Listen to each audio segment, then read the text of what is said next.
السلام عليكم ورحمة الله تعالى وبركاته متابعينا الكرام.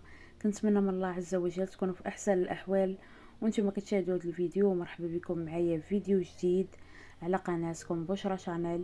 وما تنسونيش اخوتي من لايك وتعليقكم بخصوص الموضوع. بالدموع ابتسام باطمة تكشف حقيقة خروج الفنانة المغربية دنيا باطمة من السجن بعفو ملكي.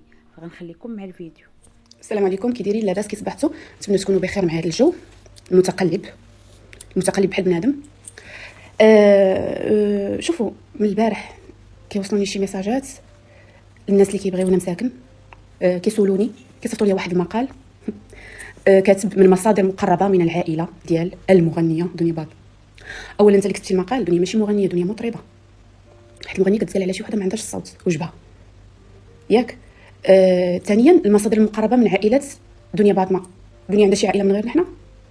ما عرفتش، حيت المقرب هو اختها وامها وباها، خوتها امها وباها، هادو هما المقربين ليها. حنا ما قلنا حتى حاجه. ثاني مره كنقول لكم هذه غير اشاعه خوتي. اي حاجه قلت لكم في الستوري اللي كنت كتبت، قلت لكم اي حاجه غتعرفوها مني انا غنطلع بوجهي فحال هكا كيما درت لكم الستوري، غنقول لكم الناس الزوينين اللي كيبغيونا اش كاين واش كاين. اي حاجه يكتبها شي حد اشاعه، اي حاجه يكتبها شي حد اشاعه. راه يوليك الانسانه اللي هي ام وكتسنى بنتها بفارغ الصبر انها تخرج وترجع ليها ياك. راه مرضتونا بزاف، بركه حبسوا. راه ما كايناش غير دنيا باطمه تبقى كل مره ها هي استافدت ها هي دارت. بغيت غير نعرف علاش ملي كيوصل شي عفو ملكي كتنوض هاد الروينه وكيخرجوا هاد الاشاعات. علاش؟ شنو المغزى من هاد الشيء؟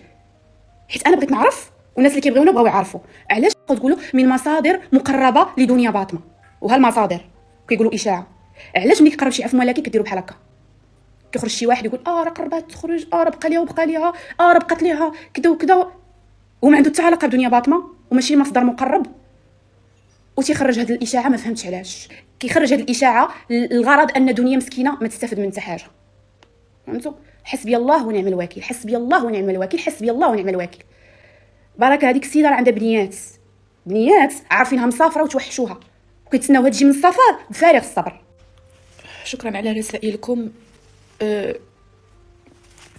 انا الناس اللي كيبغيو دنيا تيبقاو فيا حيت كيكونوا مساكن فرحانين وكيبقاو يكسروا لهم ديك الفرحه. كل مره اشاعه.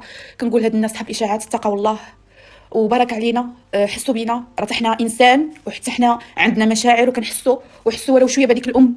راه عندكم امهات وكتخافوا عليهم، والله يدير شي تاويل ديال الخير.